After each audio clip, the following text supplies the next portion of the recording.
What's up, guys? I'm Nobody Special. What do you get when you combine high inflation with an energy crisis and the pending collapse of the Chinese housing market?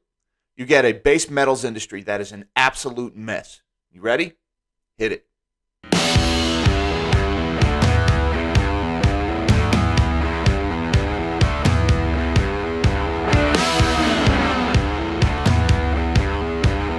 Thank you for joining me. I'm Jack Gamble, and I'm Nobody Special. And the base metals industry is in absolute turmoil right now as an inflation scare and this massive spike in energy crisis runs face first into the pending collapse of the construction industry in China.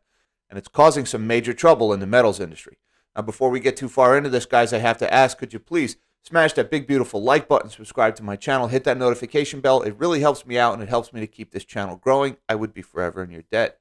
Now, with that, I want to shrink my big fat melon of a head and get into a little bit of this article. This is an Argus Media. China's September crude steel output hits 4-year low. China's crude steel output in September fell to the lowest level since December of 2017, with mills cutting production on tight power supply and Beijing's requirement to flatten steel output and exports for 2020. This article mentioned 2020 a couple of times. I believe it is referring to 2022 when it said that.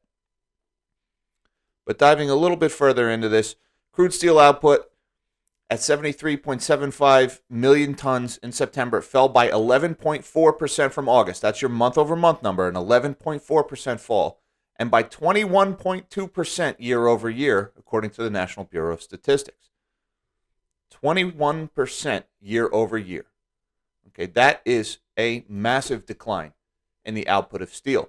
Now, if you recall, a few days ago, I put out this video about the impending collapse of the Chinese housing market, starting with Evergrande, and how it could result in a massive reduction in the silver supply, resulting from a reduction in the mining of zinc and copper. Now, I'll put a link in the description down below to that video, but what I talked about in that video was how the collapse in Chinese building construction was going to cause a lack of the discovery of silver as an incidental metal while mining for things like zinc and copper. Now, you can see we're already starting to see a big reduction in steel output in China. Now, let me just say, I think a lot of this reduction in steel output in China has more to do with energy prices right now than the collapse of the building industry. I think the collapse of the construction industry is going to take some time to work its way into the steel market. But remember, a lot these markets tend to be forward-looking, and they're pricing based on tomorrow's demand. And I'm sure a lot of these steel producers look at the situation in China and realize that a lot of steel is not going to get ordered.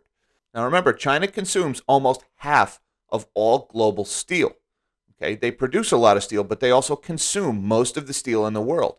And out of all that steel that China consumes, almost half of that gets used in construction. And a major portion of the remaining steel gets used in things like heavy equipment manufacturing, all things that are affected by the construction market. So the construction of buildings in China represents almost a full quarter of all global steel consumption. So a slowdown in the Chinese housing market is a big deal. Now, the reason I keep mentioning steel in terms of silver supply is because one of the main sources of silver is while mining for zinc. And you can see from this chart, almost 40% of all silver that comes out of the ground comes from lead or zinc mines, and most of that is zinc. Okay, only about a quarter of the silver that we dig out of the ground actually comes from a dedicated silver mine. Most of it comes from either copper mines or zinc mines. That's important, remember, that's zinc. Now remember, I kept talking about steel production, not zinc. Well, keep in mind the uses of zinc. And you can see in this chart, 50% of all zinc is used in galvanizing. And galvanizing is a corrosion-resistant treatment that we put on structural steel for things like buildings. So this big slowdown in China's steel output is causing a reduction in the demand for zinc. Okay? Keep that in mind, a reduction in the demand for zinc. Now, up to this point, we've been talking mainly about China's construction industry, but I want to get in a little more into this energy and the effect it's having on the metal space. So we're going to shrink me again, and we're going to go to another article. And this one is from S&P Global. Zinc producer Nurstar cuts output by up to 50% at 3 European smelters on energy price surge. Dutch power prices double since July. Balen among the world's largest zinc smelters.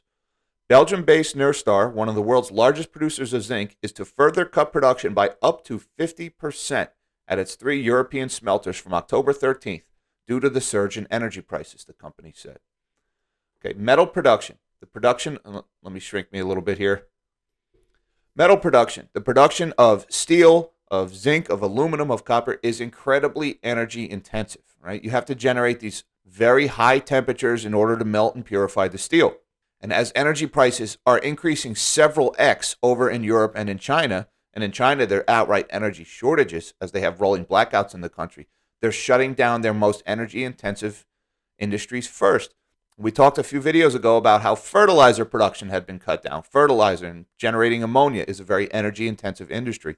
Well, the production of purified zinc is incredibly energy intensive. And you're seeing here that with the anticipated slowing in demand coming from Chinese construction, combine that with this massive increase in energy prices, it's just not economically viable to produce refined zinc at these prices. And this is causing the zinc smelters to shut down operations. This is a very big deal. Zinc is a main ingredient in structural steel. Now, right now, it seems like a lot of the energy in the metal space is centered around the cost to produce the energy is going up so much. I don't see a lot of the demand side effect yet. All right, the slowdown in the Chinese real estate market, and according to some articles, the market has absolutely frozen, not just slowed down. But that has not yet filtered into the demand side of the equation yet. This is all still being driven primarily by energy prices, which is driving up the price of the base metals. And I just want to show that real quick. Here is the actual price of zinc futures. And you can see this is a 1-month chart. Over the last month, zinc futures have increased considerably. Looks like almost 20%. Now, they peaked and they've come back down a little bit. This is due to the smelters shutting down and the market predicting a shortage of zinc. Now, I just want to add that this chart will not affect the profitability of the zinc miners. Okay? And again, all of the talk about how this could affect the silver supply is centered around the miners. This is the finished purified zinc product. This price is going up because the energy cost is going up, the energy cost to produce the finished product. This does not mean they're paying more for the zinc ore.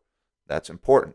And also keep in mind, as the energy costs go up and drive up the cost of the smelters, they're also driving up the cost that the miners have to pay, because one of the biggest input costs for miners is energy. Okay, so you've got this big increase in the cost to purify and refine, this big increase in the cost to mine, combined with a pending slowdown in demand from the Chinese housing market. There is some serious trouble ahead for the base metal space, and we're already starting to see that in zinc. So long story short, the market is struggling to digest all of these market forces, the inflation, the energy prices, trying to anticipate what, if anything, will happen in China, and it's causing problems in the metal space, and a lot of it is just resulting in outright shutdowns, as we saw with Nurstar in Europe, where they're just shutting down their zinc smelters. You're seeing the same thing in China as a lot of these big industrial facilities shut down. So this is more trouble brewing in the supply chain. I mentioned in my live stream last Friday that a lot of the difficulties and problems in the supply chain are starting to move upstream, where they started with U.S. truckers and U.S. ports. Now there's problems at Chinese ports. Now there's problems at Chinese factories. Now there's problems at base metal manufacturers. The problems in the supply chain are moving further upstream. It's a whack-a-mole approach. As we fix one problem, something else breaks. So it's important to keep your eye on this situation. Anyways, folks, I want to thank you for your time. Thank you for watching this video. Please remember to hit that big, beautiful like button, subscribe to my channel, hit that notification bell. It really helps me out, helps me to keep this channel growing. I'd be forever in your debt. In the meantime, live small and dream big.